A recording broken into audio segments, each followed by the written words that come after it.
So, today we got a chance to get our hands on the upcoming content coming to Rainbow Six Siege with the forthcoming Blood Orchid update, and we played with three new operators. So that's the new attacker Ling, defenders Legion and Ela, and that's in a bomb defusal match on the new map Theme Park. Now you can see the footage playing out now while I talk, and now we're just going to offer you some of the direct thoughts on the operators. Now it's interesting. I think all of the new operators are themed around kind of traps and gadgetry, and while the game that you're seeing now is my first, I also got to play them a little bit more in a queue jump, so I didn't just play them in a 4 versus 4.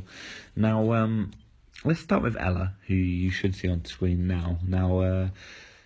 Ela is the Polish Grom operator. She's a defender, and she's a 3-speed 1-armor operator. Now, she's got a Scorpion Evo SMG, which is a complete beast. First time I fired it, I got a double kill.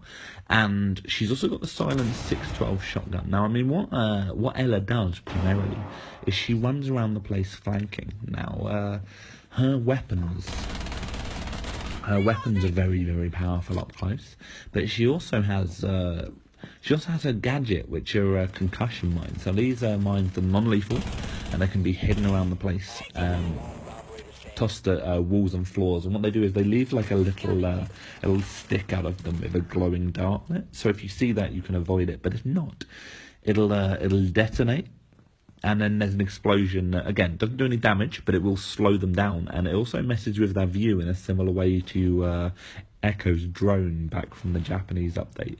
And that means that you can actually throw these mines around the place to cover your flanks, you know? So as you are charging in on people, you can cover all your flanks with this mine, and then if someone kind of tries to outflank you, or they rotate to defend against your flank, you could make it much easier for yourself to clean up.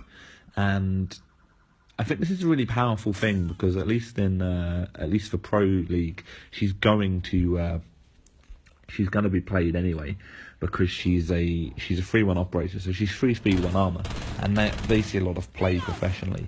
But it also means that she can actually defend herself while she's out roaming.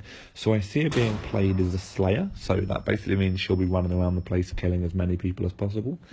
And I feel like she, at least, was the one that immediately clicked for me. Now, Ling, the new attacker, is 2-speed 2-armor, and she's an operator. She has a lot of firepower, so she brings the T95 LSW, so that's a light machine gun, and it's quite controllable because it's a bullpup, and that means it's got manageable recoil, and it's got masses of ammo, so you can use this to literally shred walls. Now, she's actually the only attacker added to the party with this, and she also has the 612 shotgun, which every operator has, although hers is not silenced. And I mean, both of her weapons are very loud, but that doesn't make any difference, because her gadget is a trio of devices called the Candela devices. Now, a Candela is a ball filled with flashbangs, basically, and you can use it to blind everyone around you. And Ling's immune to her own flashbangs, but they work in an interesting way, because you can throw them as a grenade, and you can also put them on a wall like Fuse, and you can blast through in the same way that Fuse's cluster charges go off, blinding everyone in the room. But the longer that you hold the button when you deploy the device is the fuse, so you can throw a grenade really closely at someone and you can blind them instantly, or you can throw it and hold it down for a longer fuse, so you can bowl it through a drone hole, or throw it through a window, or you could time it so that just as you assault the room, everyone in it gets blinded. I think it'll take a little bit of work for people to work out the exact optimal way to use her, but I also think that she has some of the most powerful potential.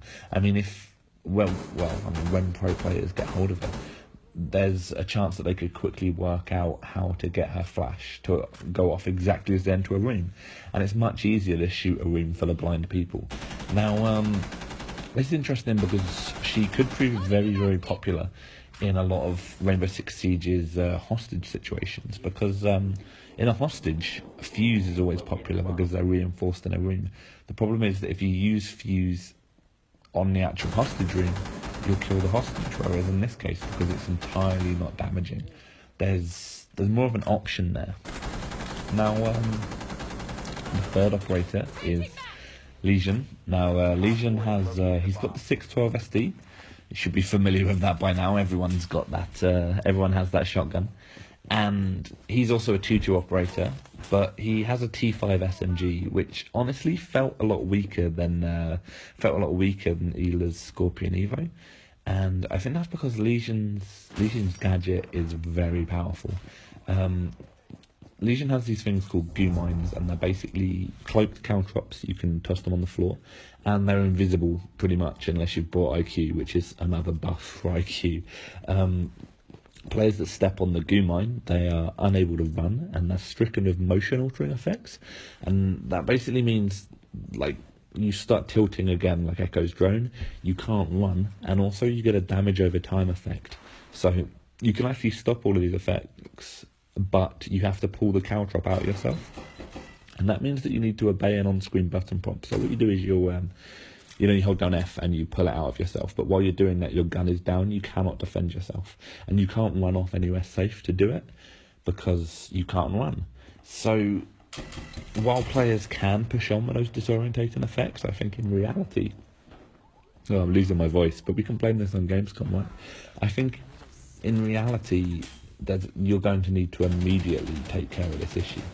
Now, effects that disorientate players are really powerful in Siege, because a lot of the battles, especially as we get to a higher tier level of play, they're won by whoever lands the first headshot or whoever can put a burst accurately into the other player.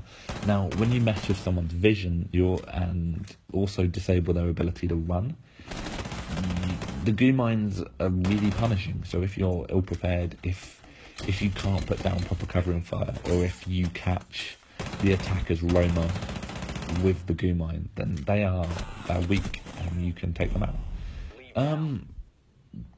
I mean, you've seen footage now. This is the new map, Theme Park. Now, it has the same problem as many of Rainbow Six Siege's new maps, is it's too complicated to learn up front, so a press preview is very difficult. Some general thoughts is that the map wasn't that interesting. There are occasional bits of like fairground scenery and paraphernalia, but it feels like a fight in a warehouse.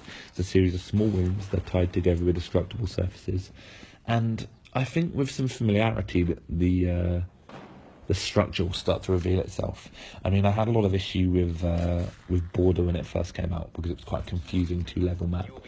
But now I understand the full thing, and I feel like because Siege's maps are quite complex and they tend to be kind of nested because of the destructibility, it's something that needs a lot of playtime. But at least for now, I feel like fights in this map are going to be close ranged and dirty. So it's going to work really well for someone like Ela's flanking techniques, but I would also expect people like Caveira to dominate. Now, Caveira can run around the place quite quickly, and I think she'll be able to get interrogates and pick teams apart with guerrilla tactics. And so I feel like you'll see a lot of people running around up close. And those are our thoughts. So thanks for watching. I guess you could like and subscribe, but just enjoy our Gamescom coverage. Cheers.